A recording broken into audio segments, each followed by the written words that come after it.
ओम नमः सिद्धेभ्य। ओम नमः सिद्धेभ्य। ओम शुद्धात्मने नमः। नमो अरिहंताणं, नमो सिद्धाणं, नमो आयरीयाणं, नमो उवज्झायाणं, नमो लोये सर्वसाम्पूर्णम्। थोड़ा बंद कर दी। सिद्धम शुद्धम परमिय जिनेन्द्रवरनेमि चन्दमकलङ्कम् गुणरयणभूषणोदयम् जीवस्य परुवरं मोक्षम्। અહીં બુકનું નામ છે ગુણસ્થાન વિવેચન, અન્નાજી યશપાલજીએ રચેલ છે. એ કર્ણનામ યોગના જે શાસ્ત્રો છે એના આધારે એમાં આપણે બીજા ગુણસ્થાનનું સ્વરૂપ જોઈ રહ્યા હતા. બીજા ગુણસ્થાનનું નામ છે સાસાદન સમ્યક્ત્વ, કે જે ઉપશમ સમ્યક્ત્વનો કાળ છે એમાંથી ચોથા ગુણસ્થાનથી ઉપશમ સમ્યક્ત્વમાંથી જીવ જ્યારે વિરાધના કરે છે ત્યારે અનંતાનુબંધી ક્રોધમાનમાં લોભમાંથી ગમે તે એક કશાયનો ઉદય થાય છે અને જીવ બહુ થોડા કાળ માટે બીજા ગુણસ્થાનને પ્રાપ્ત કરે છે અને પછી નિયમથી એ જીવ પહેલા ગુણસ્થાનમાં જાય છે. તો આ ટૂંકામાં સાસાદન સમ્યક્ત્વનું સ્વરૂપ છે. એટલે અહીં આપણે જે શાસ્ત્રોના આધારે પણ પહેલા તો હવે ધવલાના આધારે પણ આપણે જોઈએ કે ધવલાના આધારમાં વીરસેન સ્વામી બીજા ગુણસ્થાનની વ્યાખ્યા કેવી રીતે કરી છે તે આપણે જોઈએ. જે ધવલા પુસ્તક નંબર 1 નો અંશ ધવલા પુસ્તક વીરસેન સ્વામીએ રચેલ છે અને ધવલા પુસ્તક છે એ ષટખંડ આગમની ટીકા છે. તો એ પ્રથમ પુસ્તક છે, એમનું નામ છે સતપરૂપણા. સતપરૂપણા પ્રથમ પુસ્તક છે. જે પ્રથમ ખંડ છે એમનું નામ છે જીવસ્થાન. જીવસ્થાન છે એ પ્રથમ ખંડ છે. ષટખંડ આગમમાં 6 ખંડો છે, તો પ્રથમ ખંડનું નામ છે જીવસ્થાન. તો જે આ ધવલાની પેલી જે 6 પુસ્તકો છે એ આ પ્રથમ ખંડ ઉપર ટીકા છે, જીવસ્થાન ઉપર ટીકા છે. અને પેલી બુકનું નામ છે એટલે સબ ચેપ્ટર છે ષટખંડ આગમનું જે પેલો ખંડ છે એમનું ફર્સ્ટ બુક છે, 6 બુક્સમાંથી ફર્સ્ટ બુક છે, એમનું નામ છે સતપરૂપણા. સતપરૂપણા. તો આ સતપરૂપણા એમાં જેટલા શ્લોકો જે છે જે રચ્યા છે એટલે એમને ખાલી તો ઇન્ટ્રોડક્શન કર્યું હતું શાસ્ત્રનું, પછી એમને શાસ્ત્ર આ ભૂતબલી આચાર્ય પાસે મૂકેલું હતું અને એમને પૂરું કર્યું હતું. તો આપણે વાંચીએ કે ધવલા પુસ્તકમાં શું કહેવા માંગે છે. આપણે વાંચીએ. જો સામાન્યથી સાસાદન સમ્યક દ્રષ્ટિ જીવ છે. જો ગમે તે ગુણસ્થાનની વ્યાખ્યા કરશે તો આવી જ રીતે કે મિથ્યા દ્રષ્ટિ ગુણસ્થાન છે, સાસાદન સમ્યક દ્રષ્ટિ ગુણસ્થાન છે, મિશ્ર ગુણસ્થાન છે, એવી જ રીતે વ્યાખ્યા કરે છે. કારણ કે પુસ્તકનું પેલું જે ફર્સ્ટ સબ ચેપ્ટર છે એમનું નામ જ સતપરૂપણા છે. એટલે સત્યની તો પેલા સ્થાપના કરવા, એટલે બધા ગુણસ્થાનોની સ્થાપના કરે છે કે બીજું ગુણસ્થાન પણ છે. ઘણા એમ માને કે બીજું ગુણસ્થાન ન હોઈ શકે, ભાઈ એની પ્રૂપણા બરાબર નથી. એટલે આચાર્ય દેવ કહે છે કે સાસાદન સમ્યક દ્રષ્ટિ જીવ પણ છે. તો એની વિશેષ વ્યાખ્યા વીરસેન સ્વામી લગભગ 1100-1200 વર્ષ પહેલા એમની જે ધવલા ટીકા લખી, તો આ વીરસેન સ્વામી વિશેષ વ્યાખ્યા કરે છે. વાંચીએ આપણે. સમ્યક્ત્વની વિરાધનાને આસાદન કહે છે. આસાદન એટલે વિરાધના. શેની વિરાધના છે? તો સમ્યક્ત્વની વિરાધના છે. ક્યાં સમ્યક્ત્વની વિરાધના છે? તો ઉપશમ સમ્યક્ત્વની વિરાધના છે. તો જે આ આસાદનથી યુક્ત છે તેને સાસાદન કહે છે. એટલે જે વિરાધનાથી યુક્ત છે તેને સાસાદન કહેવામાં આવે છે. કોઈ એક અનંતાનુબંધી કશાયના ઉદયથી જેનું સમ્યક દર્શન નષ્ટ થઈ ગયું છે. શેનો ઉદય આવ્યો છે? તો અનંતાનુબંધી ચતુષ્કમાંથી ગમે તે એકનો ઉદય આવ્યો છે એટલે સમ્યક દર્શન એના કારણે નષ્ટ થઈ જાય છે અને બીજા ગુણસ્થાનની પ્રાપ્તિ થાય છે. પરંતુ જે મિથ્યાત્વ કર્મના ઉદયથી ઉત્પન્ન થયેલ મિથ્યાત્વ રૂપ પરિણામોને પ્રાપ્ત નથી થયો, એટલે હજી પહેલા ગુણસ્થાનમાં નથી થયો. પહેલા ગુણસ્થાનની શું વિશેષતા છે? તો ત્યાં મિથ્યાત્વ કર્મનો ઉદય જોવામાં આવે છે પણ હજી એ મિથ્યાત્વ કર્મનો ઉદય હજી પ્રાપ્ત નથી થયો. એટલે કે છે પરંતુ જે મિથ્યાત્વ કર્મના ઉદયથી ઉત્પન્ન થયેલ મિથ્યાત્વ રૂપ પરિણામોને પ્રાપ્ત નથી થયો છતાં પણ મિથ્યાત્વ ગુણસ્થાનની સન્મુખ છે તેને સાસાદન કહે છે. એમનું મુખ શેના તરફ છે? તો કહે છે કે મિથ્યાત્વ ગુણસ્થાન સન્મુખ છે એટલે એનું નામ છે સાસાદન ગુણસ્થાન. આગળ શંકા આપણે આવી ગયું તો ફરીથી વાંચીએ. સાસાદન ગુણસ્થાન વાળો જીવ મિથ્યાત્મ કર્મનો ઉદય ન હોવાથી મિથ્યા દ્રષ્ટિ નથી. બીજા ગુણસ્થાન વાળો જીવ કેવો છે? તો એક તો મિથ્યા દ્રષ્ટિ નથી કારણ કે એમને મિથ્યાત્વ કર્મનો ઉદય નથી. બીજો કેવો નથી કે સમીચીન એટલે યથાર્થ રુચિનો અભાવ થવાથી સમ્યક દ્રષ્ટિ પણ નથી. તે સાસાદન ગુણસ્થાન વાળો જીવ મિથ્યા દ્રષ્ટિ પણ નથી અને સમ્યક દ્રષ્ટિ પણ નથી તથા આ બંનેને વિષય કરવા વાળી સમ્યક મિથ્યા સ્વરૂપ રુચિનો અભાવ હોવાથી સમ્યક મિથ્યા દ્રષ્ટિ પણ નથી. એમ કાં તો શ્રદ્ધા ખોટી હોય, કાં તો સાચી હોય, કાં તો મિશ્ર હોય. તો ખોટી હોય તો મિથ્યાત્વ, તો સાસાદનમાં મિથ્યાત્વ પણ નથી, સાસાદનમાં સમ્યક દ્રષ્ટિ પણ નથી અને સાસાદન ગુણસ્થાનમાં સમ્યક મિથ્યાત્વ પણ નથી જે ત્રીજા ગુણસ્થાનમાં છે. તો આ ત્રણ અવસ્થા હોવી જોઈએ. તો આ ચોથી અવસ્થા ક્યાંથી આવી એવો શિષ્યનો પ્રશ્ન છે. તો આના સિવાય અન્ય કોઈ ચોથી દ્રષ્ટિ છે જ નહીં કારણ કે સમીચીન એટલે સાચી દ્રષ્ટિ, અસમીચીન એટલે મિથ્યા દ્રષ્ટિ અને ઉભયરૂપ એટલે ઉભય એટલે બંનેનું જોડાણ સમ્યક મિથ્યાત્વ અને ઉભયરૂપ દ્રષ્ટિના અવલંબનભૂત વસ્તુની સિવાય બીજી કોઈ વસ્તુ જોવામાં આવતી નથી. એટલે આ ત્રણ અવસ્થા સિવાય બીજી ચોથી કોઈ અવસ્થા જોવામાં આવતી નથી. એટલે કે છે શિષ્ય માટે સાસાદન ગુણસ્થાન અસત્ય રૂપ જ છે. એટલે સાસાદન ગુણસ્થાન હોવું જ ન જોઈએ એમ કે છે. અર્થાત સાસાદન નામનું કોઈ સ્વતંત્ર ગુણસ્થાન ન માનવું જોઈએ. પણ આચાર્ય દેવે પુષ્પદંત આચાર્ય શું કે છે કે બીજું ગુણસ્થાન છે. એમ મૂળ સૂત્રમાં છે બીજું ગુણસ્થાન છે એમ એનું સમાધાન કરે છે કે એવું નથી કારણ કે સાસાદન ગુણસ્થાનમાં વિપરીત અભિપ્રાય હોય છે. તમે એમ કહો છો કે કાં તો અભિપ્રાય સાચો છે, કાં તો ખોટો છે, કાં તો મિશ્ર છે. તો આમાંથી કઈ અવસ્થા છે? તો બીજા ગુણસ્થાનમાં ખરેખર શું છે? અભિપ્રાય તો વિપરીત છે, અભિપ્રાય ખોટો છે, માટે તેને અસત દ્રષ્ટિ સમજવું જોઈએ. એમ એ ખરેખર હજી મિથ્યા દ્રષ્ટિ નથી છતાં પણ ત્યાં અસત દ્રષ્ટિ છે એટલે મિથ્યા દ્રષ્ટિ જેવો જ છે એમ. પણ એને મિથ્યા દ્રષ્ટિ ન કહી શકીએ કારણ કે એ પેલા ગુણસ્થાનમાં હજી છે નહીં.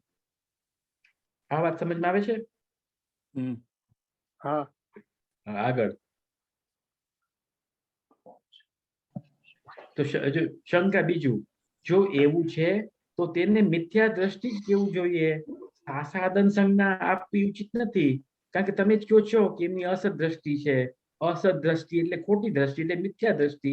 તો એમને મિથ્યા દ્રષ્ટિ જ કયો ને એમ એવો પ્રશ્ન છે. એનું પણ સમાધાન કે ના, કારણ કે સમ્યક દર્શન અને સ્વરૂપ આચરણ ચારિત્રનો પ્રતિબંધ કરવા વાળા અનંતાનુબંધી કષાયના ઉદયથી ઉત્પન્ન થયેલ વિપરીત અભિનિવેશ બીજા ગુણસ્થાનમાં જોવામાં આવે છે. શું છે કે બીજા ગુણસ્થાનમાં શું જોવામાં આવે છે? તો કે છે વિપરીત અભિનિવેશ એટલે ખોટી માન્યતા બીજા ગુણસ્થાનમાં જોવામાં આવે છે. વિપરીત અભિનિવેશ બીજા ગુણસ્થાનમાં જોવામાં આવે છે. શેનાથી? તો અનંતાનુબંધી કષાયના ઉદયથી ઉત્પન્ન. નિમિત્ત કારણ શું છે? કયો કર્મ છે? તો અનંતાનુબંધી ઉદયથી વિપરીત અભિનિવેશ બીજા ગુણસ્થાનમાં આવે છે. તો જે આ અનંતાનુબંધીનો ઉદય છે તો ત્યાં વિપરીત અભિનિવેશ થાય છે. તો એ કયા ગુણોને ઘાત કરે છે? તો કે છે કે સમ્યક દર્શન અને સ્વરૂપ આચરણ ચારિત્રનો પ્રતિબંધ કરવા વાળા. એટલે જે આ અનંતાનુબંધી કષાય છે એમનો દ્વિ સ્વભાવ છે. એ બે ગુણને ઘાત કરે છે. એક તો દર્શન ગુણ એટલે સમ્યક દર્શનને પણ ઘાત કરે છે અને સ્વરૂપ આચરણ ચારિત્ર જે છે ચોથા ગુણસ્થાનનું ચારિત્રને સ્વરૂપ આચરણ ચારિત્ર કહેવામાં આવે છે. એટલે એ ચારિત્રનો પણ નાશ કરે છે અને સમ્યક દર્શનનો પણ નાશ કરે છે એમ કે છે. તો આ એની વિશેષતા છે અનંતાનુબંધની. પરંતુ મિથ્યાત્વ કર્મના ઉદયથી ઉત્પન્ન થયેલ વિપરીત અભિનિવેશ ત્યાં જોવામાં નથી આવતો. એટલે વિપરીત અભિનિવેશ બીજા ગુણસ્થાનમાં છે, પણ કેવો વિપરીત અભિનિવેશ નથી? તો પ્રથમ ગુણસ્થાનમાં જેવો વિપરીત અભિનિવેશ છે એવો અહીં બીજા ગુણસ્થાનમાં એ પ્રકારનો મિથ્યા એટલે વિપરીત અભિનિવેશ નથી, જુદા પ્રકારનો છે. કારણ કે પેલા ગુણસ્થાનમાં શેનો ઉદય છે?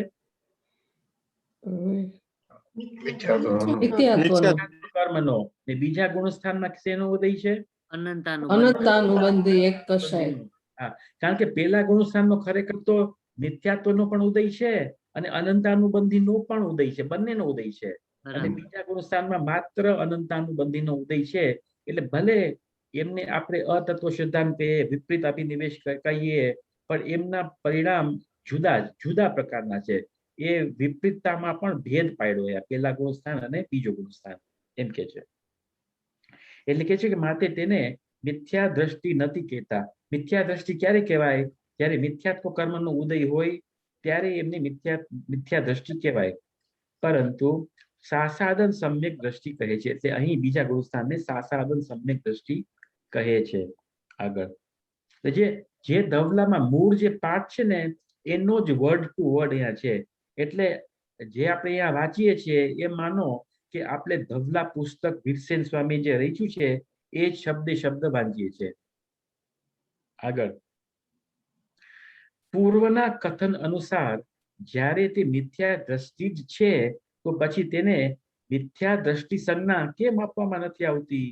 તો એમને મિથ્યા દ્રષ્ટિ જ કહ્યું ને. પાછું એ જ ફરીથી એ જ પ્રશ્ન કે મિથ્યા દ્રષ્ટિ છે તો મિથ્યા દ્રષ્ટિ જ કહી દો ને. એનું સમાધાન એવું નથી, કારણ કે સાસાદન ગુણસ્થાનને સ્વતંત્ર કહેવાથી અનંતાનુબંધી પ્રકૃતિઓની દ્વિસ્વભાવતાનું કથન સિદ્ધ થાય છે.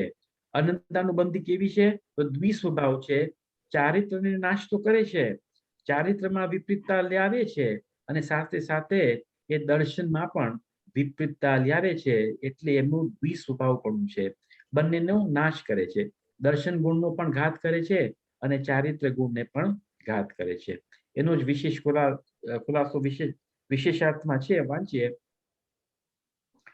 સાસાદન ગુણસ્થાનને સ્વતંત્ર માનવાનું ફળ જે અનંતાનુબંધીની દ્વિસ્વભાવતા બતાવવામાં આવી છે તે દ્વિસ્વભાવતા બે પ્રકારથી થઈ શકે છે.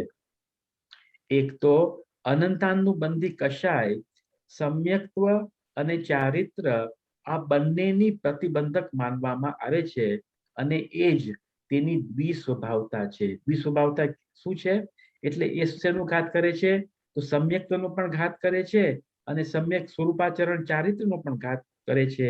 એ જ એની દ્વિસ્વભાવતા છે એમ અહીં વીરસેન સ્વામી કહે છે. તો આ કથનની પુષ્ટિ અહીંયા સાસાદન ગુણસ્થાનને સ્વતંત્ર માનીને કરવામાં આવી છે. બીજું, અનંતાનુબંધી જે રીતે સમ્યક્ત્વના ઘાત કરવામાં મિથ્યાત્વ પ્રકૃતિનું કામ કરે છે તે જ રીતે તે મિથ્યાત્વના ઉત્પાદનમાં મિથ્યાત્વ પ્રકૃતિનું કામ કરતી નથી. એટલે જેવી રીતે અનંતાનુબંધી જે છે એ અતત્વ શ્રદ્ધા જેવી રીતે બીજા ગુણસ્થાનમાં લાવે છે, તો એવી રીતે એ જે પહેલા ગુણસ્થાનમાં મિથ્યાત્વ છે એ નથી લાવી શકતું, કારણ કે ત્યાં અનંતાનુબંધીનો જ ઉદય છે બીજા ગુણસ્થાનમાં. પડી સમજ કે ફરીથી શું કે છે કે બીજા ગુણસ્થાનમાં તો માત્ર અનંતાનુબંધીનો જ ઉદય છે, મિથ્યાત્વ કર્મનો ઉદય નથી. બરાબર? એટલે જેવો મિથ્યાત્વ પ્રકૃતિના ઉદયને કારણે જેવો મિથ્યા દ્રષ્ટિ ભાવ છે એવો બીજા ગુણસ્થાનમાં નથી જોવામાં આવતો, કારણ કે મિથ્યાત્વનો ઉદય ત્યાં નથી, માત્ર અનંતાનુબંધીનો ઉદય છે. છતાં પણ એ શ્રદ્ધાને તો ઘાત તો કરે છે, એટલે ત્યાં પર વિપરીત અભિનિવેશ તો છે જ એમ કે છે. હા, બોલો ચંદ્રકાંતભાઈ. શીતલ, આપણે જો ચોથા ગુણસ્થાનને આપણે જ્ઞાની તરીકે લે તો પહેલા, બીજા ને ત્રીજા આપણે યુઝ્યુઅલી આપણે એને અજ્ઞાની કહે છે. તો અત્યારે પહેલા, બીજા ને ત્રીજામાં પાછી વળી ભેદ બતાવે છે કે અજ્ઞાનીમાં પાછે ત્રણ જુદા ભેદ છે કે પેલું સૌથી વધારે અજ્ઞાનીપણું છે, પછી બીજું એનાથી જરાક આગળ, ને પછી ત્રીજું હજી ચોથા ગુણસ્થાનની નજીક. બરાબર છે. તો એ માનવું બરાબર છે? બરાબર, સાચી વાત છે. કારણ કે જે ત્રીજું ગુણસ્થાન છે ને, એમાં જેવી રીતે પેલા અને બીજા ગુણસ્થાનમાં શ્રદ્ધાની વિપરીતતા છે, એવી વિપરીતતા ત્રીજા ગુણસ્થાનમાં નથી. કારણ કે ત્યાં મિશ્રપણું યથાર્થ છે, ત્યાં સમ્યક મિથ્યાત્વ છે. એટલે એમનું પાર્શલ શ્રદ્ધા તો કરેક્ટ જ છે, એ પાર્શલ શ્રદ્ધા ખોટી છે, એટલે ત્યાં મિશ્ર છે એમ. હજી પેલું ગુણસ્થાન અને બીજા ગુણસ્થાનમાં તો કેવું છે, સાવ શ્રદ્ધા ખોટી જ છે, પણ એ ખોટામાં પણ ફેર છે એમ કે છે. ઓકે, હા, બરાબર. સરસ. એટલે આ રીતે દ્વિસ્વભાવતાને સિદ્ધ કરવા માટે સાસાદન ગુણસ્થાને સ્વતંત્ર માનેલ છે. એટલે આને જુદું સ્વતંત્ર ગુણસ્થાન નામ આપવામાં આવ્યું છે. દર્શન મૂળના ઉદય ઉપશમ ક્ષય અને ક્ષયોપશમથી જીવોના સાસાદન રૂપ પરિણામ તો ઉત્પન્ન થતા નથી. એટલે આ જે સાસાદન ગુણસ્થાન છે, તો દર્શન મૂળના ઉદય પણ નથી, ત્યાં ઉપશમ પણ નથી, ક્ષય પણ નથી, અને ક્ષયોપશમ પણ નથી ત્યાં. એટલે દર્શન મૂળને કઈ નિમિત્ત છે જ નહીં ત્યાં, કે જેનાથી કે સાસાદન ગુણસ્થાનને મિથ્યા દ્રષ્ટિ, સમ્યક દ્રષ્ટિ અથવા સમ્યક મિથ્યા દ્રષ્ટિ કહેવામાં આવે. જેમ કે દર્શન મૂળનો ઉદય હોય, દર્શન મૂળનો ઉદય હોય તો જીવ કેવો હશે? મિથ્યા દ્રષ્ટિ હશે, મિથ્યા દ્રષ્ટિ હશે. દર્શન મૂળનો ઉપશમ હશે તો જીવ કેવો હશે? હા, ઉપશમ સમ્યક દ્રષ્ટિ હશે. દર્શન મૂળનો ક્ષય હશે તો કેવો હશે? ચાયિક હશે, ચાયિક હશે. અને દર્શન મૂળનો ક્ષયોપશમ હશે તો જીવ કેવો હશે? ક્ષમિક છે. પણ અહીં દર્શન મૂળનો ઉદય પણ નથી, ઉપશમ પણ નથી, ક્ષય પણ નથી, અને ક્ષયોપશમ પણ નથી. એટલે ગમે તે અવસ્થા લાગુ નથી પડતી, એટલે એને આપણે જોયું હતું ને, એટલે એને પારિણામિક કહેવામાં આવે છે. દર્શન મૂળની અપેક્ષાથી બીજું ગુણસ્થાન કેવો છે? પારિણામિક એમ કહેવામાં આવે છે. એ અપેક્ષાથી એમ કે છે કે જેનાથી કે સાસાદન ગુણસ્થાનને મિથ્યા દ્રષ્ટિ, સમ્યક દ્રષ્ટિ અથવા સમ્યક મિથ્યા દ્રષ્ટિ કહેવામાં આવે. તથા જે અનંતાનુબંધીના ઉદયથી બીજા ગુણસ્થાનમાં વિપરીત અભિનિવેશ હોય છે, તે અનંતાનુબંધી દર્શન મૂળનો ભેદ ન હોઈને ચારિત્રને આવરણ કરવા વાળો હોવાથી ચારિત્ર મૂળનો ભેદ છે. એટલે ત્યાં જે અનંતાનુબંધીનો ઉદય છે, એ શેનો ભેદ છે? દર્શન મૂળનો ભેદ છે કે ચારિત્ર મૂળનો ભેદ છે? ચારિત્ર મૂળનો ભેદ છે. ચારિત્ર મૂળનો ભેદ છે એમ કે છે. માટે બીજા ગુણસ્થાનને મિથ્યા દ્રષ્ટિ ન કહીને સાસાદન સમ્યક દ્રષ્ટિ કહ્યું છે. બરાબર. ચોથો પ્રશ્ન, અનંતાનુબંધી સમ્યક્ત્વ અને ચારિત્ર આ બંનેનો પ્રતિબંધક હોવાથી તેને ઉભયરૂપ સમ્યક્ત્વ ચારિત્ર મૂળની સંજ્ઞા આપવી ન્યાયસંગત છે.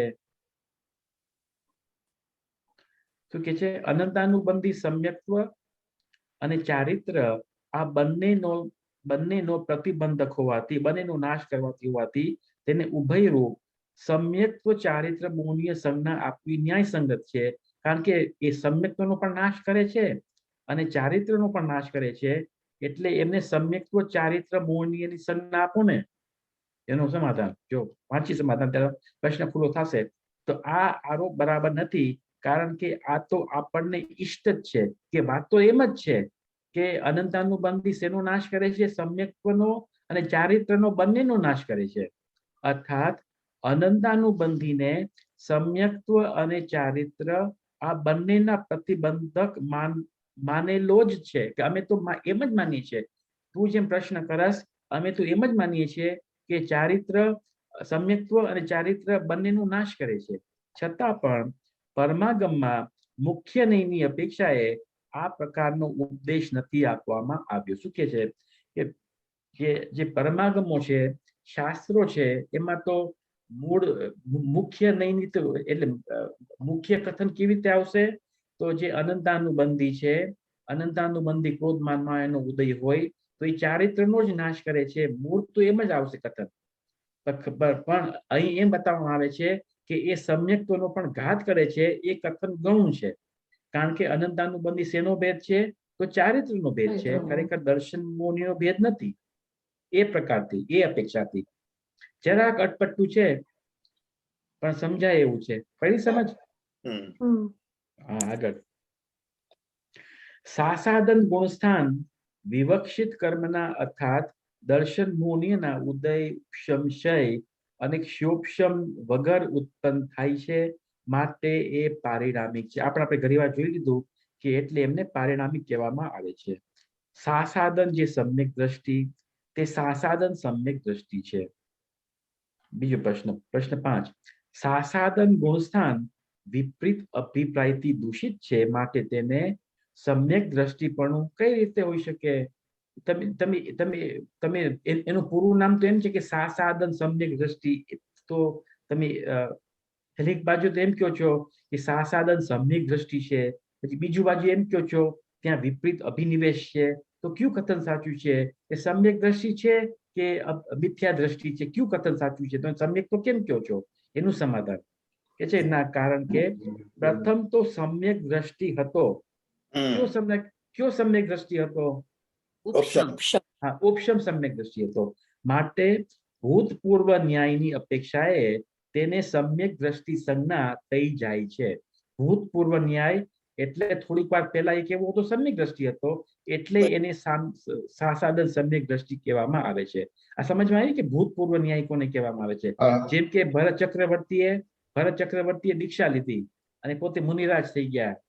તો એમ કે આ ભરત ચક્રવર્તી, આપણે હજી પણ બોલીએ ને કે આ ચક્રવર્તી રાજા છે, ભરત ચક્રવર્તી છે, ભરત ચક્રવર્તી મુનિરાજ છે, એમ બોલીએ. ખરેખર એ ભરત ચક્રવર્તી ત્યારે નથી, તો ભરત મુનિરાજ થઈ ગયા હતા. એમ એને ભૂતપૂર્વ ન્યાય કહેવામાં આવે છે, કારણ કે વન અંતર્મુખ પહેલા જ એ જીવ ઔપશમિક સમ્યક દ્રષ્ટિ હતો. ત્યાંથી અંતર્મુખ પહેલા જ એનું પતન થયું, એટલે એમને હજી સમ્યક્ત્વ સંજ્ઞા નામ આપવામાં આવે છે. ભૂતપૂર્વ નહીં ને ભૂત નૈગમ નહીં, બે સરખું? હા, સરખું. સરસ, બહુ સરસ, સરખું. સમ્યક દર્શન રૂપી રત્નગીરીના શિખર પરથી પડીને, સમ્યક દર્શન કેવું છે? સમ્યક દર્શન શેની ઉપમા આપી છે? તો રત્નગીરીના શિખર, એટલે રત્નનો પર્વત, રત્નગીરીના શિખર, એનું પાછું શિખર પરથી પડીને જે જીવ મિથ્યાત્વ રૂપી ભૂમિને અભિમુખ છે. ભૂમિને શેની ઉપમા આપી? મિથ્યાત્વ રૂપી ભૂમિને હજી સુધી પહોંચ્યો નથી, તથા જેનું સમ્યક દર્શન નષ્ટ થઈ ગયું છે, પરંતુ મિથ્યા દર્શનની પ્રાપ્તિ થઈ નથી. સમ્યક દર્શન નષ્ટ થઈ ગયું છે, પણ મિથ્યા દર્શનની પ્રાપ્તિ થઈ નથી. તેને શાસન અર્થાત સાસાદન ગુણસ્થાન વર્તી જોવામાં સાસાદન ગુણસ્થાન વર્તી સમજવું જોઈએ. તો આ રીતે આપણે બીજું ગુણસ્થાન પણ પૂરું કર્યું. પણ બીજા ગુણસ્થાનમાં બીજી 2-3 પોઈન્ટ્સ છે જે અહીં આપવામાં નથી આવી. થોડીક એ લઈ લઈએ વાત, પછી આગળ જે ત્રીજું ગુણસ્થાન છે એની વિશેષ વ્યાખ્યા કરીએ. પેલો તો એ પોઈન્ટ છે કે જેમ કે પેલું ગુણસ્થાન તો જગતમાં કાયમ હોય જ 3 કાળમાં. એવું કોઈ દી ન મને કે મિથ્યા દ્રષ્ટિ ગુણસ્થાન છે જ નહીં કોઈ કાળમાં. બરાબર? કે હોઈ શકે 3 કાળમાં કોઈ એવો કાળ હશે કે જ્યાં એક મિથ્યા દ્રષ્ટિ જીવ છે જ નહીં? એવું હોઈ શકે કે ન હોઈ શકે? ના હોય. તો ચોથા ગુણસ્થાનમાં એવું કોઈ કાળ હોય કે ચોથા ગુણસ્થાન વાળો કોઈ જીવ છે જ નહીં? ના હોય. પાંચમા વાળો? ના હોય. છઠ્ઠા વાળો? ના હોય. સાતમા વાળો? ના હોય. આઠમા વાળો? ના હોય. હોય. એટલે એવો કાળ આવી શકે છે કે જ્યાં કોઈ 8મા ગુણસ્થાન વાળો નથી. એવો કાળ આવી શકે છે જ્યાં કોઈ 9મા ગુણસ્થાન વાળો નથી, કોઈ 10મા ગુણસ્થાન વાળો નથી, કોઈ 11મા ગુણસ્થાન વાળો નથી, કોઈ 12મા ગુણસ્થાન વાળો નથી. એવો કાળ પણ આવી શકે છે. એવો કાળ આવી શકે ત્યાં કોઈ 13મા ગુણસ્થાન વાળું નથી, ના ન આવી શકે. અને 14મું ગુણસ્થાન, ના હા, તો બીજું ગુણસ્થાન ના એટલે શું? એટલે એટલે તેવો કાળ હોય કે જ્યાં એકે પણ બીજા ગુણસ્થાન વાળા નથી, એવો કાળ હોઈ શકે કે ન હોઈ શકે? હે કે ત્રણેય કાળ માટે કોઈ ત્રણેય કાળ માટે કોઈ બીજા ગુણસ્થાન વાળા હોય ને હોય એવું હોઈ શકે હોય જ. કે હમણાં હે કારણ કે સમ્યક દ્રષ્ટિ હોય તો પછી આ હોય જ ને, કારણ કે ઓપ્શન માંથી પડે છે. એટલે તમે એમ કહો છો કે હમણાં પણ કોઈ બીજા ગુણસ્થાન વાળો છે, અનંત બહુ પહેલા પણ ગમે ત્યાં સમયમાં જો ત્યારે કોક ને કોક જીવ બીજા ગુણસ્થાનમાં હશે ને હશે જ, એમ કહો છો? I don't think so. બીજા પણ I don't think so. કોણ? એટલે 50-50 છે, જો 50-50 છે તો 50% છે ચાન્સ તમે હા કે ના. તો તમારા શું friend. કહું છે? ફોન ફ્રેન્ડ કરવું છે? હા એવું જ. શીતલ કુમાર. હેમલભાઈ, હા, એટલે બીજું ગુણસ્થાનની એ વિશેષતા છે કે એવા કાળ પણ આવી શકે કે જગતમાં ક્યાંય પણ બીજું ગુણસ્થાન વાળું નથી, ક્યાંય પણ બીજું ગુણસ્થાન નથી એમ. એટલે એને શું કહેવામાં આવે છે? અંતર કહેવામાં આવે છે. શું કહેવામાં આવે છે? અંતર. એનું અંતર કેટલું છે, એનો ગેપ કેટલો છે, મિનિમમ શાસ્ત્રમાં આવે છે, ધર્મના શાસ્ત્રમાં આગળ આવશે કે લગભગ 5મી પુસ્તકમાં છે કે એનો મિનિમમ ગેપ કેટલો છે અને મેક્સિમમ ગેપ કેટલો છે. એટલે આ ત્રણેય લોકમાં અને ત્રણેય કાળમાં મિનિમમ ગેપ કેટલો છે કે જ્યાં બીજા ગુણસ્થાન વાળો જીવ હોય જ નહીં. તો એ મિનિમમ ગેપ છે એક સમયનો. કેટલો છે? એક સમયનો છે. એટલે વન સમય માટે બીજા ગુણસ્થાન વાળો એકે જીવ નથી અને નેક્સ્ટ સમયમાં કોઈ બીજા ગુણસ્થાનમાં ઉત્પન્ન થયો. એટલે આ મિનિમમ અંતર છે. અને ઉત્કૃષ્ટ અંતર શું છે? એને ઉત્કૃષ્ટ અંતર એટલે કેટલા કાળ સુધી કોઈ તમે બીજા ગુણસ્થાનમાં જીવ ન જોવામાં આવે. 1 વર્ષ છે, 2 વર્ષ છે, 6 મહિના છે, 6 મિનિટ્સ છે, 10 મિનિટ છે, કેટલા કાળ સુધી તમે બીજા ગુણસ્થાન ન જોવામાં મળે? 6 આવલી તો ગુણસ્થાનનો, આ બીજા ગુણસ્થાનનો ઉત્કૃષ્ટ કાળ છે. વન જીવ અપેક્ષા વાત છે. વન જીવ છે, ખાલી એક જીવ હોય બીજા ગુણસ્થાનમાં આવે તો મેક્સિમમ 6 આવલી સુધી ત્યાં રહે છે, એનો કાળ છે. તો મારો પ્રશ્ન એમ છે કે કોઈ એટલે મિનિમમ તો જોયું કે વન સમય સુધી કોઈ બીજા ગુણસ્થાનમાં નથી. ઉત્કૃષ્ટ કાળ કેટલો કે 6 મહિના સુધી કોઈ 6 મહિના સુધી હોઈ શકે કે ન હોઈ શકે, વર્ષ સુધી હોઈ શકે કે ન હોઈ શકે કે એક કે બીજા ગુણસ્થાનમાં જોવામાં ન આવે. 2 વર્ષ હશે, 3 વર્ષ હશે, 4 વર્ષ હશે, કેટલા વર્ષ હશે? આ બધું તારા સન્ડે ક્લાસમાં કર્યું હતું પણ હવે યાદ નથી. હા કર્યું તો સારું છે. એટલું તો મને યાદ છે કર્યું હતું. હા સરસ. તો એનો ઉત્તર છે પલ્યનો અસંખ્યાતમો ભાગ. કેટલો છે? પલ્યનો અસંખ્યાતમો ભાગ. એટલે પલ્યનો અસંખ્યાતમો ભાગ એટલે એમાં અસંખ્યાત વર્ષ છે. તો એવું પણ બને કે અસંખ્યાત વર્ષ સુધી કોઈ બીજા ગુણસ્થાનમાં ન હોય, એવું પણ બને. બીજા ગુણસ્થાનમાં કોઈ જીવ ન હોય અસંખ્યાત વર્ષ સુધી, તો એને ઉત્કૃષ્ટ અંતર કહેવામાં આવે છે. આ વાત સમજમાં આવી કે નહીં? શીતલ, that means જે બધા સમ્યક દ્રષ્ટિ છે એ નીચે પડે છે જ નહીં આટલો પલ્યોના અસંખ્યાતમાં ભાગમાં. પડી શકે પણ પેલા ગુણસ્થાનમાં જાય. ઓકે, હા. બીજે જઈ શકે બીજા ગુણસ્થાન જોઈએ છે, બીજા ગુણસ્થાનમાં નથી આવતા આટલા કાળ સુધી. એટલે ઘણા સમ્યક દ્રષ્ટિ સીધા પેલા ગુણસ્થાનમાં જ જાય, બીજો પાસ. બીજા ગુણસ્થાનમાં જરૂર નથી કે બીજા ગુણસ્થાનમાં આવવું જોઈએ. ઓકે.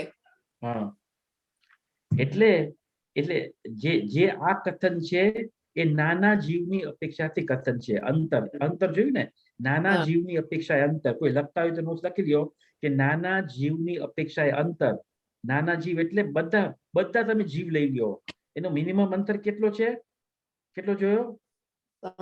મિનિમમ એક સમય. અને મેક્સિમમ અંતર અસંખ્યાત પલ્યનો અસંખ્યાતનો ભાગ. કારણ કે અસંખ્યાતના પણ ઘણા પ્રકાર હોય છે. આવલીનો અસંખ્યાત ભાગ એ પણ અસંખ્યાત છે. તો કયો અસંખ્યાત? તો પલ્યનો પલ્યનો અસંખ્યાતનો ભાગ. પલ્યનો અસંખ્યાત ભાગ. તો આટલા કાળ સુધી મેક્સિમમ અંતર હોઈ શકે. તો આ નાના જીવની અપેક્ષાએ આપણે વાત કરી. હવે આપણે એક જીવની અપેક્ષાએ વાત કરીએ. વન જીવ હમણાં માનો કે બીજા ગુણસ્થાનમાં છે. વન જીવ ગમે તે કોઈ એક જીવ લ્યો એ હમણાં બીજા ગુણસ્થાનમાં છે. અને પાછો એ જ જીવ બીજા ગુણસ્થાનમાં ક્યારે આવી શકે? કેટલા વખત પછી પાછો એ જ જીવ બીજા ગુણસ્થાનમાં આવી શકે? તો આ એક જીવની મિનિમમ અંતર જોઈએ છે. એક જીવનું મિનિમમ અંતર. આ વાત પડે છે સમજ કે નહીં? નાના જીવની અપેક્ષા વાત તો જોઈ લીધી. વન પર્ટિક્યુલર જીવ તમે લ્યો, એ માની લ્યો કે એ હમણાં બીજા ગુણસ્થાનમાં છે. પછી એનું બીજું ગુણસ્થાન છૂટી ગયું એટલે અંતર ચાલુ થઈ ગયો. અને એ જીવ બીજા અન્ય ગુણસ્થાનોમાં વહી ગયો. માની લ્યો પેલામાં ગયો કે પેલામાં જ જાય, બીજામાં તો પેલામાં જ જાય એટલે પેલામાં ગયો, પછી માનો ચોથામાં ગયો, પછી પાંચમામાં ગયો, અને પછી પાછો એ બીજામાં આવ્યો. તો આપણે તો મિનિમમ અંતર જોવું છે. તો મિનિમમ અંતર કેટલું હશે? એક સમય. મિનિમમ અંતર દિલીપ કે છે એક સમય. બીજા કોઈને કઈ કેવું છે? એ 6 આવલી. અસંખ્ય નહીં. અસંખ્ય પૂતગલ પરાવર્તન. પાછું પ્રથમ ઉપશમ જ્યારે પાછું થાય ને, પ્રથમ ઉપશમ બધા મિથ્યાત્વમાં બધા થઈ જાય છે ને, ત્રણે બરાબર છે. અનુભાગ. હા, બહુ સરસ. ત્રણે. એટલે તમે જવાબ તો આપ્યો, સીધો સાદો જવાબ ના આપ્યો. હા, ઈ મને વર્ષ યાદ નથી રહ્યા. હા, એટલે મને જો ખબર છે પણ યાદ નથી. એટલે જો એની આ બીજી ગુણસ્થાનની વિશેષતા એ છે કે કયો જીવ બીજા ગુણસ્થાનમાં આવે છે? તો ઉપશમ સમ્યક દ્રષ્ટિ જીવ બીજા ગુણસ્થાનમાં આવે છે. બરાબર? તો પાછો એ જીવ પાછો ઉપશમ સમ્યક દ્રષ્ટિ થશે તો જ એ પાછો બીજા ગુણસ્થાનમાં આવી શકશે, એના પહેલા નહીં. બરાબર સમજ? જ્યારે એ જીવ ઉપશમ સમ્યક દ્રષ્ટિ છે અને પાછો ઉપશમ સમ્યક દ્રષ્ટિ એને થવું હોય તો એનો મિનિમમ ટાઈમ છે પલ્યનો અસંખ્યાતનો ભાગ. કેટલો છે? હમણાં માનો કે ઉપશમ સમ્યક દ્રષ્ટિ છે, પછી બીજામાં આવ્યો, પછી પલ્યનો અસંખ્યાતનો ભાગ એટલે અસંખ્યાત અબજ વર્ષ જશે પછી એ બીજા ગુણસ્થાનમાં આવી શકે. આ એનો મિનિમમ કાળ છે. મિનિમમ કાળ પડી કે નહીં વાત સમજ? Yes. એટલે એ માની લ્યો કે જીવ બીજા ગુણસ્થાનમાંથી પહેલા ગુણસ્થાનમાં આવ્યો અને પછી તેને પાછું સમ્યક દર્શન થઈ શકે કે ન થઈ શકે? થઈ શકે. દ્વિતીય.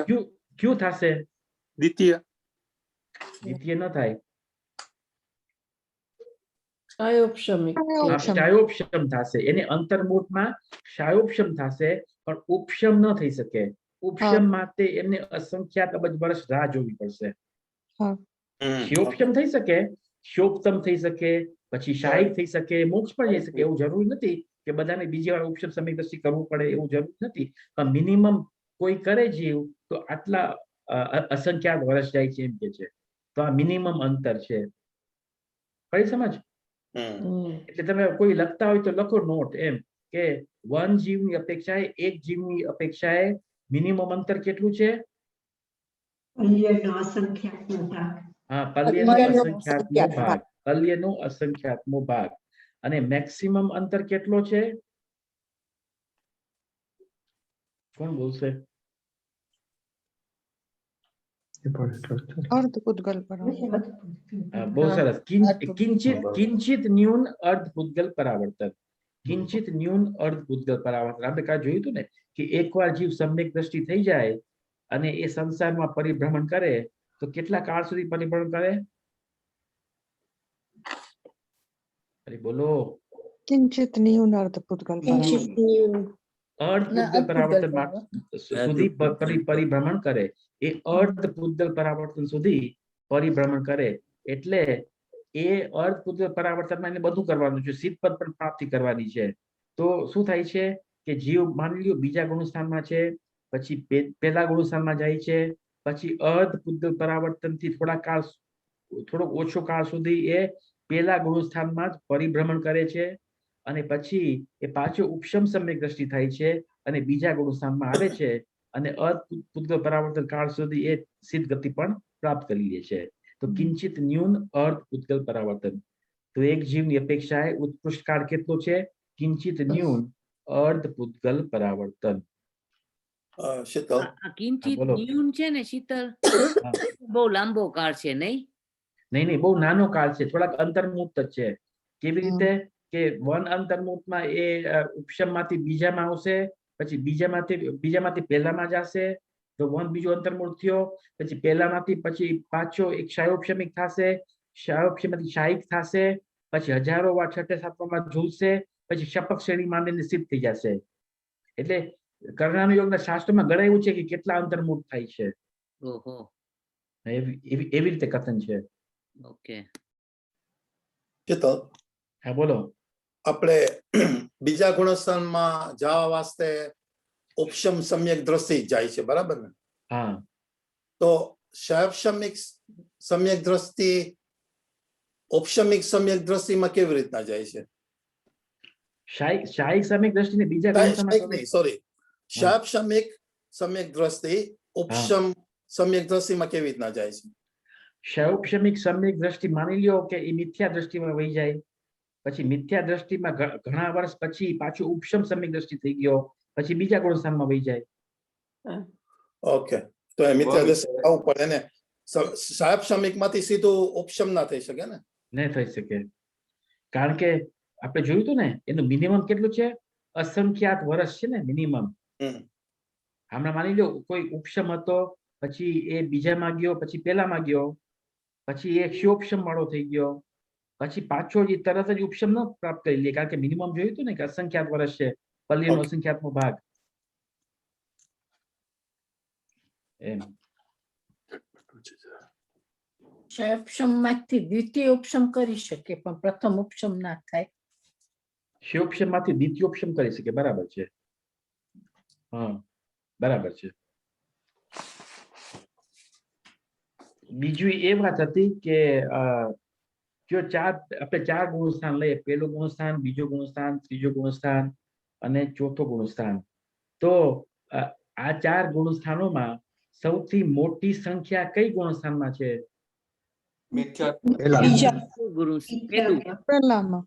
પહેલા ગુણસ્થાનમાં સૌથી મોટી સંખ્યા છે, કારણ કે એ અનંતોમાં છે, કારણ કે એમાં નિગોદનો સમાવેશ છે, એટલે અનંત સંખ્યા છે.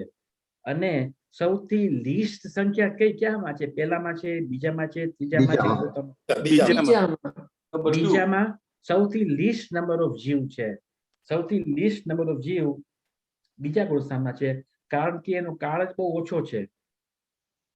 પછી બીજા ગુણસ્થાનથી સંખ્યાત ગુણા ત્રીજા ગુણસ્થાનમાં છે. કેટલા?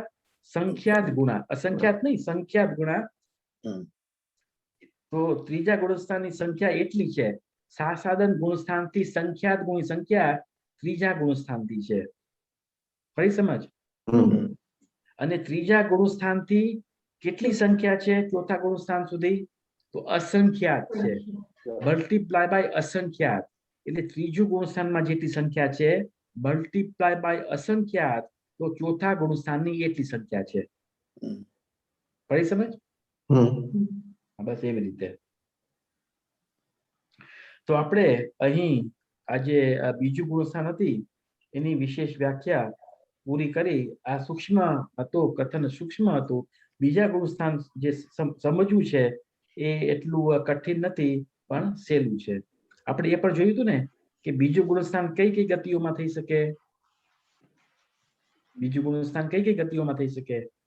પહેલી ગતિ ગતિ ગતિ કઈ છે?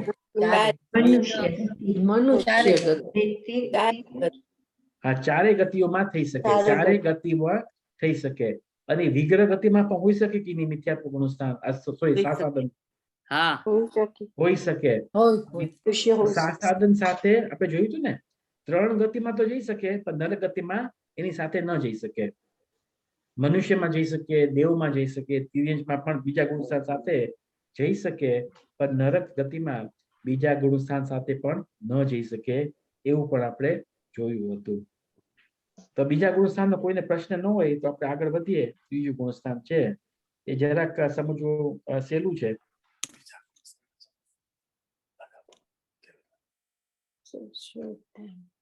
ત્રીજું ગુણસ્થાન કરીએ ચાલુ. ત્રીજા ગુણસ્થાનનું નામ છે સમ્યક મિથ્યાત્વ અર્થાત મિશ્ર ગુણસ્થાન. એમનું બે નામ છે, કાં તો સમ્યક મિથ્યાત્વ કયો કાં તો મિશ્ર કયો. મિશ્ર એટલે મિક્સચર, એટલે તમે ટૂંકામાં કેવું હોય તો મિશ્ર ગુણસ્થાન પણ કહેવામાં આવે છે, અને પૂરું નામ છે સમ્યક મિથ્યાત્વ ગુણસ્થાન. તો આ જે સમ્યક મિથ્યાત્વ ગુણસ્થાન છે, બે શબ્દો છે, સમ્યક્ત્વ છે અને મિથ્યાત્વ છે. તો અહીં એમનો અભિપ્રાય કેવો છે આપણે જોયું હતું ને કે પહેલા ગુણસ્થાનમાં વિપરીત અભિપ્રાય છે, બીજા ગુણસ્થાનમાં પણ વિપરીત અભિપ્રાય છે, વિપરીત અભિનિવેશ છે. તો ત્રીજા ગુણસ્થાનમાં અભિનિવેશ કેવો હશે? મિથ્યાત્વ હશે કે સમ્યક્ત્વ હશે? મિશ્ર આ મિશ્ર છે, મિશ્ર છે. કારણ કે સમ્યક્ત્વ પણ છે અને મિથ્યાત્વ પણ છે. એટલે એમની માન્યતા કેવી છે? અમુક અંશ સાચી પણ છે અને અમુક અંશ ખોટી છે, એવી એની પરિણતિ છે. તો શ્રદ્ધા અહીં મિક્સ છે. તો આ મિશ્ર છે એને 50-50 લેવું કે હજી આગળ આવશે પછી વાત? એવું કથન નથી આવ્યું શાસ્ત્રમાં કે કેટલું કેટલું લેવું, કારણ કે બધામાં ફેરફાર હોય, બધામાં ફેરફાર હોય. એમ ખાલી ખાલી ખાલી આટલું જ કહેવામાં આવ્યું છે કે એમની શ્રદ્ધામાં સમ્યકપણું પણ છે અને મિથ્યાપણું પણ છે. કેટલા ટકા કઈ વ્યાખ્યા નથી આવી શાસ્ત્રોમાં ક્યાંય. ઓકે, એટલે અહીં જે સમ્યકપણું પણ છે અને મિથ્યાપણું બંને છે. જેમ કે દ્રવ્યાનુયોગમાં તો એમ આવે કાં તો શ્રદ્ધા સમ્યક હોય કાં તો મિથ્યા હોય, બંને મિક્સચર ન હોય. દ્રવ્યાનુયોગની વ્યાખ્યા તો આ પ્રમાણે આવશે. તો કર્ણાનુયોગમાં શ્રદ્ધાની જે વેરિએશન્સ છે બધીની ચર્ચા કરવામાં આવે છે. તો અહીં પરિણતિ કેવી છે? તો મિશ્ર રૂપ છે. એટલે અમુક અંશ એની માન્યતા સાચી છે અને અમુક અંશ એમની માન્યતા ખોટી છે. તો આ ત્રીજું ગુણસ્થાન કેટલા કાળ સુધી છે? આ પણ બહુ મોટો કાળ સુધી નથી હોતો. આ પણ જ્યારે કોઈ જીવ ત્રીજા ગુણસ્થાનમાં આવે છે તો એ કાળ પણ બહુ નાનો હોય છે. એનો કાળ પણ અંતર્મુક્ત જ હોય છે, અંતર્મુક્ત જ હોય છે. એટલે એ પણ બહુ નાનો કાળ છે. તો કયો કાળ મોટો છે? બીજા ગુણસ્થાનનો કાળ મોટો છે કે ત્રીજા ગુણસ્થાનનો કાળ મોટો છે? ત્રીજાનો મોટો છે. એ અંતર્મુક્ત છે, અંતર્મુક્ત છે. ઓલું તો વન સમય પણ હોઈ શકે, વન સમય પણ બીજું ગુણસ્થાન હોઈ શકે છે, પણ અહીં અંતર્મુક્ત છે કાળ. વાંચીએ, થોડુંક શરૂઆત કરીએ. ત્રીજા ગુણસ્થાનનું નામ સમ્યક મિથ્યાત્વ અથવા મિશ્ર ગુણસ્થાન છે. આ ગુણસ્થાનના નામથી જ આપણા મનમાં એક પ્રશ્ન ઉત્પન્ન થાય છે. શું પ્રશ્ન થાય છે? જો વાંચીએ. પ્રશ્ન નંબર 26. જે લોકો સાચા અને જૂઠા બંને પ્રકારના દેવશાસ્ત્ર અને ગુરુને સમાન માને છે તે જ સમ્યક મિથ્યા દ્રષ્ટિ છે અથવા અન્ય છે. એટલે જો સાચા દેવશાસ્ત્ર ગુરુ છે એમને પણ માને છે અને ખોટા દેવશાસ્ત્ર ગુરુ છે એમને પણ માને છે, એ સમ્યક મિથ્યાત્વ છે? એમ પૂછે છે પ્રશ્ન. તમે મહાવીર ભગવાનને પણ માનો, તમને શિવને પણ માનો, એને સમ્યક મિથ્યાત્વ કે છે. કારણ કે મહાવીરને માનો તો એ તમારી શ્રદ્ધા કેવી છે? સાચી છે. શિવને માનો તો એ કેવી છે? તમને ખોટી છે. જૈનોમાં શિવનું પુરાણ હોય કે ન હોય? જૈનોમાં શિવનું પુરાણ હોય કે ન હોય? શિવનું ચરિત્ર, પુરાણ નહીં, ચરિત્ર હોય કે ન હોય? શિવનું શિવ તો રુદ્ર હતા ને, શીતલ? હા, રુદ્ર હતા. 11માં રુદ્ર હતા. 11માં રુદ્ર હતા એટલે એ પણ વિશિષ્ટ પુરુષ હતા, રુદ્ર હતા. બરાબર છે. એમનું પણ કથન છે. રુદ્ર એટલે તેની ઉત્પત્તિ મુનિરાજ અને જે મુનિરાજ પ્લસ અર્જિકા હોય છે એમના સંયોગથી રુદ્રની ઉત્પત્તિ થાય છે. અને એ ત્યાગી હોય છે, ખોટા તપ કરે છે અને પછી પાપની પ્રચુરતા પણ એમના જીવનમાં હોય છે, એટલે નરકગામી જ હોય છે, નરકગામી જીવ હોય છે.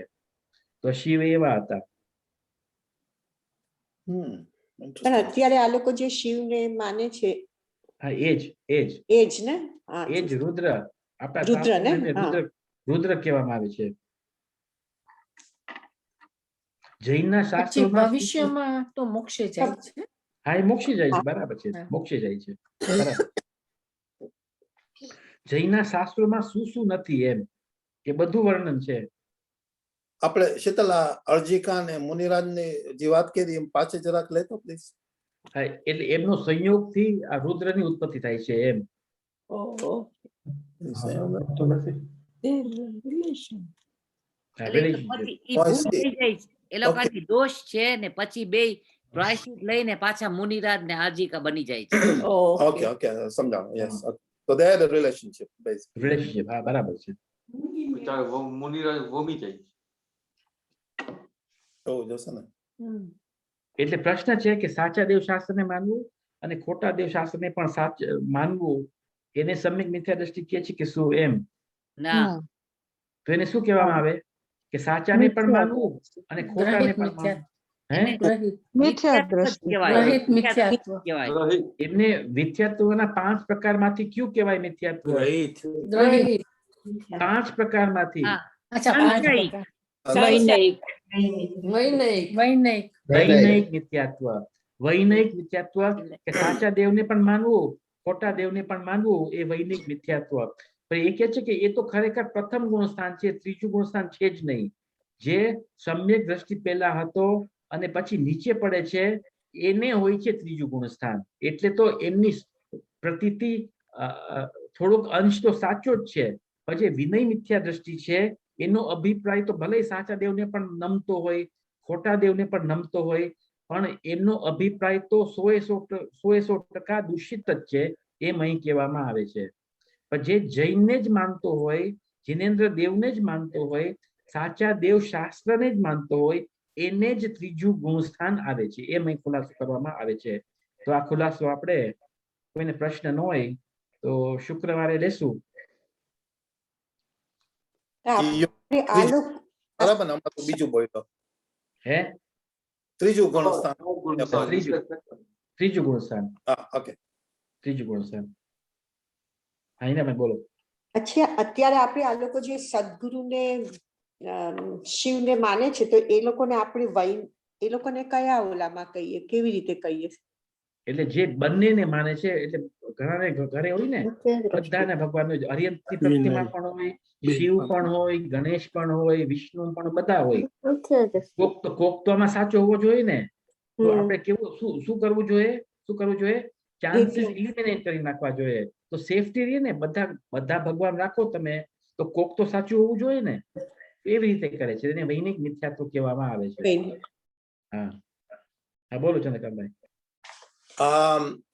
આપણે આ મિશ્ર ગુણસ્થાન જે છે ને, સામે આપણે સમ્યક સન્મુખ જીવ જ્યારે વાત કરે છે, હા ઈ કેમાં લેવું? એમને મિશ્રમાં લેવું કે ઈ બીજા ગુણસ્થાનમાં છે? ઈ પહેલા ગુણસ્થાનમાં છે. પહેલામાં છે મિથ્યા દ્રષ્ટિ. પહેલામાં છે મિથ્યા સ્વસન્મુખ મિથ્યા દ્રષ્ટિ. એ પણ કેવો છે? એ ત્રીજા ગુણસ્થાન વાળો નથી. ત્રીજા ગુણસ્થાન વાળો કોણ હોઈ શકે? તો ચોથા ગુણસ્થાન થી પડે, જ્યારે પડે છે ત્યારે હોય છે. ઓકે. એટલે તેમને ચોથું ગુણસ્થાન કોક વાર પહેલા પ્રાપ્ત કરી લીધું છે, એ જ જીવ ગુણસ્થાનમાં અંતર્મુખ કાળ સુધી જઈ શકે છે. પણ જે અનાદિ જે મિથ્યા દ્રષ્ટિ જીવ છે, એ તો પહેલા ગુણસ્થાનથી ચોથામાં જ જાય છે. ન બીજામાં જઈ શકે, ન ત્રીજામાં જઈ શકે. પણ કોઈ સમ્યક દ્રષ્ટિ પડેલો હોય એ પાછે સમ્યક સન્મુખ ના થઈ શકે? એટલે કોઈ સમ્યક દ્રષ્ટિ હોય, પડીને પહેલા ગુણસ્થાનમાં જાય છે, તો એ જીવ ત્રીજા ગુણસ્થાનમાં જઈ શકે છે, પહેલેથી ત્રીજા ગુણસ્થાનમાં જઈ શકે છે. ઓકે. હા એ જ જઈ શકે છે, બીજા નહીં એમ. જે અનાદિ મિથ્યા દ્રષ્ટિ છે એ ન જઈ શકે એમ કે છે, એવો ખુલાસો છે.